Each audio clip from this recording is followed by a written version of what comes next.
Hey guys, Scott here for the Mental Metal channel and mentalmetalDetecting.com, and we have Rocky in the house today, so he may be up to no good as usual, but we'll try to keep him under control. If you are one of the 22,000 plus subscribers to this channel, thank you. And if you're not, please consider subscribing after watching the video or during or whenever. I would appreciate that. And if you're not a Patreon member, I would really recommend you go over there and check out my Patreon page. Have up to about 50 members now. The growth is continuing, so we have a lot of fun over there. Do some Zoom calls and some workshops and things like that. So join us over there for nothing but a good and pleasant metal detecting conversation over there. So no drama, drama free. All right. So today I've got the Minelab X-Terra Pro in front of you, and I wanted to walk through the menu navigation. Now, for all of you guys out there thinking this machine is a very, very basic and beginner machine, think twice. This machine for $269 packs a pretty good punch. It is surprisingly really, really well made. When I first thought this thing was going to come out, I thought it was going to be like a toy, and no, this thing is very capable. It is probably the best metal detector under $300 out on the market today. I'm not sure what the competitor is going to come up with to beat this, because there's just too many features in this machine. I think that anything's going to beat it. But we're going to walk through the menu navigation because I'm pitching this video for you guys out there and gals who are new to metal detecting, who are considering jumping into the hobby. This is a perfect machine for you. It's not hard to use. It's not hard to navigate through the menu. It's a very well put together machine and very capable. I wanted to make sure this video is strictly a menu navigation video. I'll get into some of the features of it, but for the most part, I just wanted to make sure you guys know how to navigate through the menu, because it's very, very simple. If you have a Equinox 800, 600, 700, or 900, it's very similar. But there's a couple cool things in here I'll point out that I'm surprised that actually they have this on this metal detector for $269. And oh, by the way, if you're looking for this machine, my friends over at Fort Bedford, who let me borrow this machine, have these in stock. You can get them. If they ran out of them, they'll certainly order them for you, and they've been getting them in pretty quickly. So check out our friends over there at FortBedfordMetalDetectors.com. Hit up Zach or John, and they'll take care of you.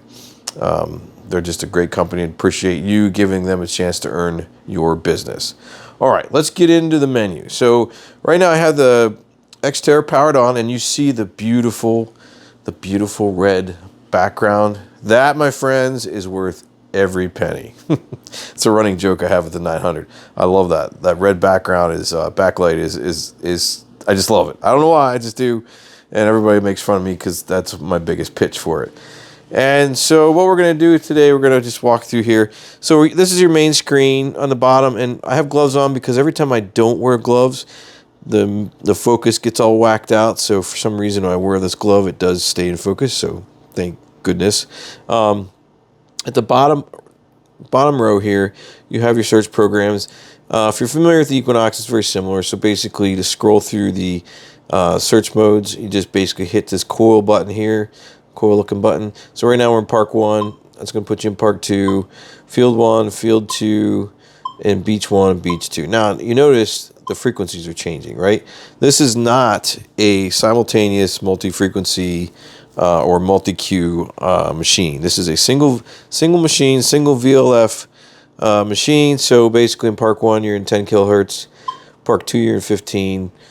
Field 1, you're in 10. Field 2, you're in 15. And Beach, you're stuck at 8. You can't change it. Now, if you go back and you wanted to change the frequency, let's say you didn't want to run it in 10 kilohertz by default, you can hit this button down here. It's your frequency button. And you can change it to 15, 5, 10, 15. But you can't change it to 8. 8's solely kept for Beach. All right? So that's just something I want to point out too. And the same goes for Field. You can change the frequency down here as well. So basically that's what that is. Pretty straightforward, nothing really earth-shattering here.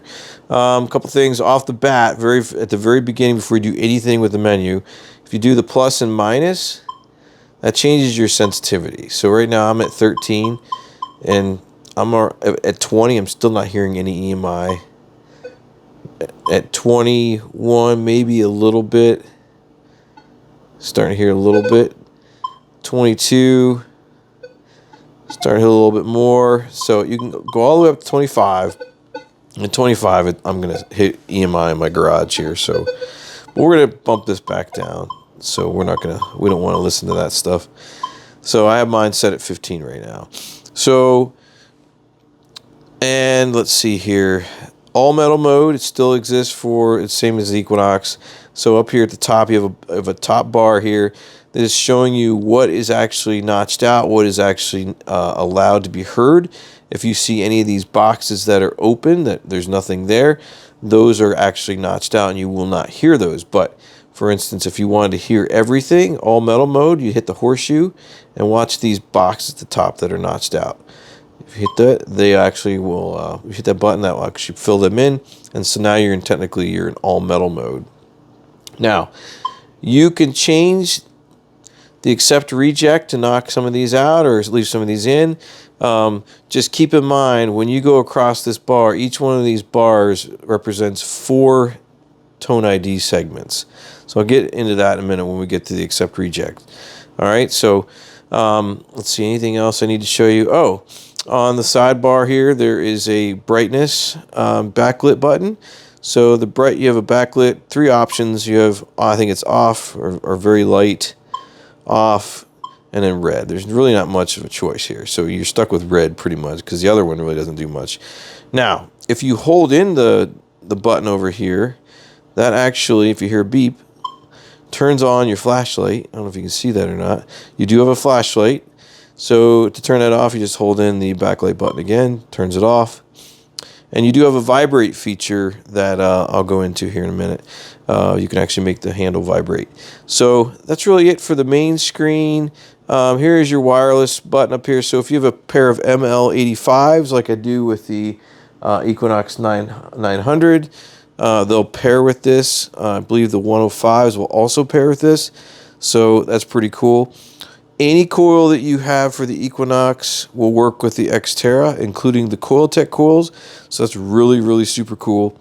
I actually sold a 6-inch coil, and so now I have the 6-inch coil back because the 900 came with a 6-inch coil, so I can use it on the X-Terra. So it's pretty cool. I mean, for this little machine and for the money you spend, it just has a lot of really great features. So Minelab did a really good job with this coming out of the gate with a machine for $269. So. But I digress. So let's keep going. So let's get into, one thing I didn't mention here is the pinpoint. To pinpoint a target, you just hit this pinpoint button, and it brings up in pinpoint mode. You don't have to hold it in, and you swing over the target. And basically, you want to get that top bar together,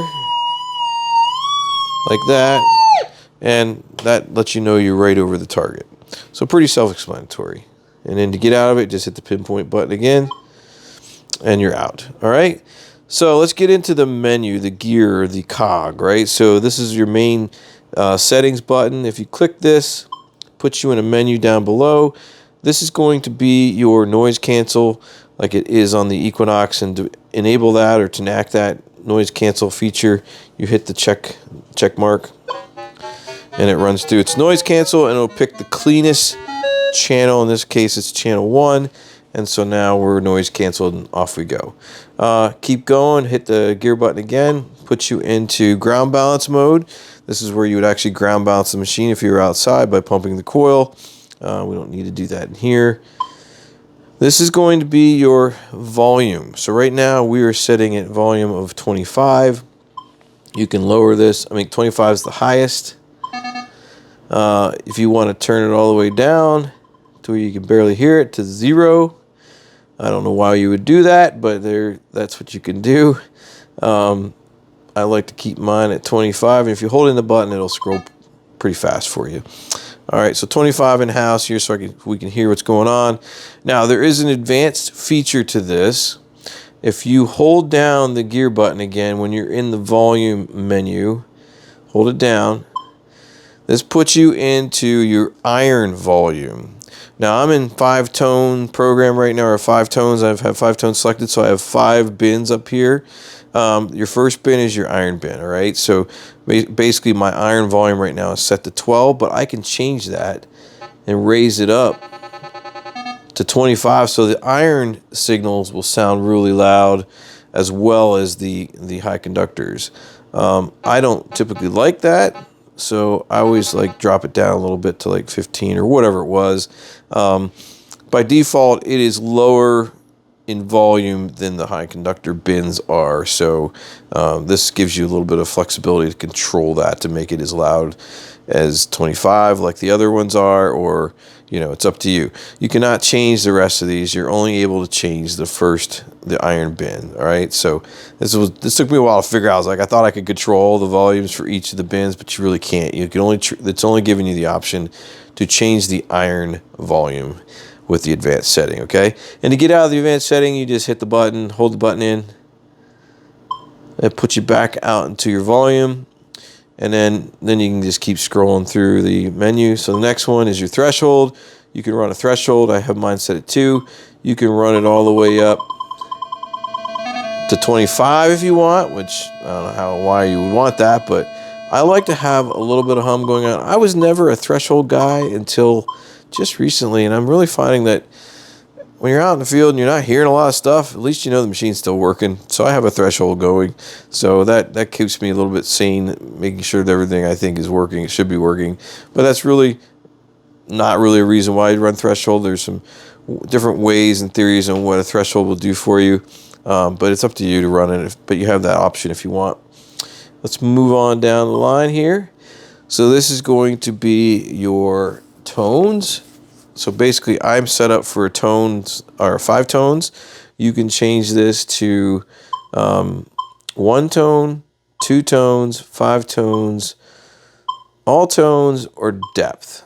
Okay, so each one of these you have control over 1, 2, 5, and then all tones and depth. You don't have much control over the way that that's set up. Actually, I don't really think you have control over the 1, 2, or 5. But let's just go back for a minute. So if I'm in 5 and I wanted to hold in this button, you would think there would be an advanced feature here, but there isn't. So you're only controlling your tones. You don't have any control over the tone breaks per se. It's not that advanced like it is like in an Equinox. So if you think you have control over the tone breaks, you really don't. You just have control over how many you want to hear. So I like 5. I'm getting used to the all tones one. But depth is a little different too, so you'll have to play around with that and figure out which one you like for yourself. I'm not much of a depth tone guy. If I hear something, I'm going to dig it. The depth tries to tell you or gives you kind of indications that, let's say you're digging nothing but clad dimes or something, and you want to hear the deep silver ones or something, then perhaps the depth will give you indications of dimes that are deeper versus the ones that are on the surface or whatnot. So it's just something you can play around with. I'm not really going to mess around with that today. I'm just showing you the menu and where it's located. Let's go on here. So let's go back. I'm going to leave mine in 5 tones for now. And then we'll move over to accept reject. Now we're back to this bar. By default in Park 1, this is what I have notched out versus what I'm allowing myself to hear. So anything that doesn't have a bar or a box that's filled in, I won't hear that. But I could, like, turning on all metal mode. Well, you can't do it in here, but back in the original screen, I can fill those in by turning in all metal mode. But what if I wanted to pick and choose some of the things that I wanted to hear versus what I didn't want to hear? You could move your cursor over a little bit. You have the plus and minus buttons. So where am I right now? Oh, I'm out of the, what did I do? Oh, here, I was way over at the side here, that's why. So if you bring your cursor back to somewhere where, let's say you're looking for, maybe you want to look for something like, I don't know, something's hitting on 24 that's driving you crazy and you want to get rid of it. Now remember, these are 4 increments at a time. So if you go back to where your first box is actually filled in, it's at 0. And then your next one is at 4, and it's notched out, so you're not going to hear 4.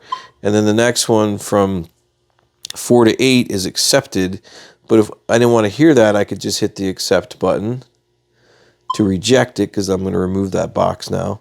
And then let's say, for instance, I'm good now, but let's say there's a target that's giving me a bunch of, you know, crazy stuff. I'm hitting like foil or whatever. Maybe I don't want to hit that or hear that anymore, so I'm going to ignore that one. But now I want to go up and maybe I have another junk range I just found in my permission. I'm just getting nothing but, you know, small pieces of whatever. I'm going to reject that. So now I'm basically creating a pattern of what I want to listen to. Maybe I want to reject that out. So there's my pattern. Now if you get out of here and go back to detect mode, you are now have a little pattern set up where you're picking and choosing what you want to hear. So in theory, you could probably build yourself a little custom coin program, and maybe I'll do that for you guys later. Once I figure out, you know, not tone breaks, but the tone IDs or the VDIs, things like that. Maybe I'll try to make a simple coin program for the beginners out there who get this machine and want to, you know, try it. But right now, that's how you do it. Now, the cool feature is, let's say you made all these changes and you realize, oh, I really don't want to do any of that anymore. I gotta factory reset the machine like you do with the Equinox and so forth. Not anymore. You don't have to do that. So if you want to reset this search program only back to the factory presets, all you got to do is hold your button down on the coil button, hold it in, and after a couple seconds, it resets it for you. So system presets, the SP. So now you're back to where you started. So you don't have to like factory reset the whole machine anymore. So that's pretty cool. I think that's one of the new features I liked about it. I think you can do the same for the Equinox 900. I know you can do it similar for the Manticore. You don't have to reset the whole machine anymore. So that's pretty cool. Back into the menus here. This also has a advanced feature to it, and it's a long press to get you in it. And again, this pertains to moving your iron. They use an example of Coke, like hitting 4 or something. And let's say, for instance, you're accepting 4, where you can actually change the iron discrimination to remove 4 by going in here and raising the level of where you want the iron discrimination to start at. So you can go all the way up to, I believe, 16 for this one. I haven't played around with this too much, so take it with a grain of salt. I don't know if I would ever use this. So that's just one of the other advanced features or advanced menus you have. And the way you know you're in it is when you have a line underneath the original one. So to go back to accept reject, that line went away, so now you're back to just the accept reject mode. And then moving on, this is your recovery speed. The recovery speed, I think, is equivalent to like the Equinox 700 and 600. So I think for every one of these numbers, 1 I think actually equals, I think it's either 2 or 3, I can't remember. So this one would be like 6, I think. And maybe that equals 9. I'm not exactly sure, but just keep that in mind. You only have 3 options, 1 through 3. Obviously, the higher you go, the faster the quicker the machine gets, or the quicker the separation. Obviously, the lower, you're going to probably increase your depth some, but you're going to have to slow down a little bit and swing a little slower. Whereas the higher you go, you can swing a little faster. So, but that's really it to the menu. And to get back out all this, just hit your detect button, and now you're back to the beginning. There was one more thing I wanted to show you. Oh, I believe it was, I think it's in the volume. Let me find it here in a minute. I believe when you're in the volume mode and you hit, yeah. So when you're in the volume mode, this icon, and you hit your frequency button, it will actually turn on the vibration. Now, you couldn't hear it, but I could feel it. And to turn it off, you basically hit it again. So turn it on, turn it there, it's on, I could hear it. And then turn it off. but you'll have a little icon up here that shows up. And that is the X-Terra Pro menu. I mean, it's pretty basic, pretty easy and simple. I mean, there's not much to learn about it. That's the beauty of it. Anybody can pick up this machine and use it right out of the box. So I'm hoping that was helpful. If it wasn't, you know, leave me a comment, tell me where I screwed up. I'm sure there's a couple things in there I'm just not 100% sure about yet. But the navigation piece of it's pretty straightforward. So got a flashlight, you got handle vibration. You can use any of the coils for the Equinox and the Coiltech coils that are the Coiltech coils that you can use with the Equinox are also in play here. So yeah, just a really cool machine for such a little amount of money. I mean, you can't beat it for the price. So like I said, if you're looking for these machines, give my friends over at Fort Bedford Metal Detectors a look. They have them. If they don't have them, they'll get them for you. But appreciate you giving them a chance to earn your business. All right, that's it for me today. Hope you enjoyed the video. Rocky was a good dog today. He didn't interrupt us. And until next time, I'll see you in another Mental Metal video.